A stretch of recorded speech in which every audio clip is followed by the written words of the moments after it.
Encapsulation in Python is the process of wrapping up variables and methods into a single entity. In programming, a class is an example that wraps up all the variables and methods defined inside it. In the real world, consider your college as an example.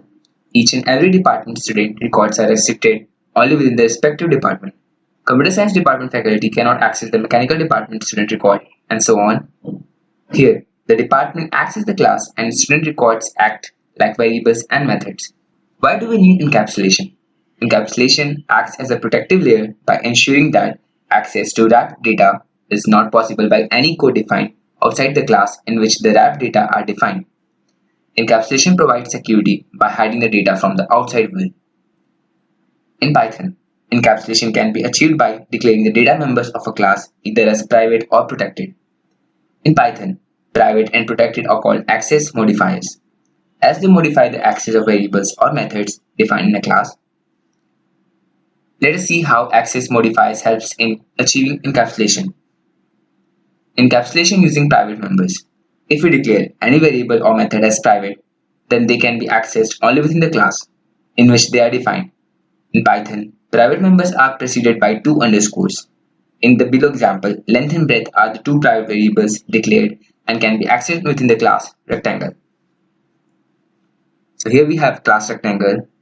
Now we have two private variables, double underscore length equals 0 and double underscore breadth with the value 0. Now we have a constructor. Now with the variable self.length with the value 5 and self.breadth with the value 3. Now printing values of the private variables within the class. Print self.length and print self.breadth. And now let's create an object for the class rectangle. Rect is equals to rectangle. Now printing values of the private variables outside the class using the object created for the class rectangle. Print rect.length, print rect.breadth. Now in the program we get the output 5 and 3, and we also get an attribute error saying that rectangle object has no attribute length. Since we have accessed private variables in the main method that is outside the class rectangle, we got an error. Hence in the above program, encapsulation is achieved using the private variables length and breadth. Next, let's see how to achieve encapsulation using protected members.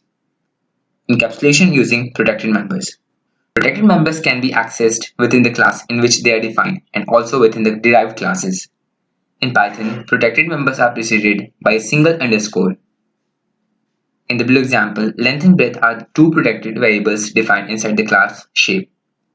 Here we have class shape, the protected variables, single underscore length with the value 10 and single underscore breadth with the value 20. Now we have a class circle and the parameter shape. Now let's create a constructor and then now printing protected variables in the derived class. Print self.length and print self.breadth. Now let's create an object cr.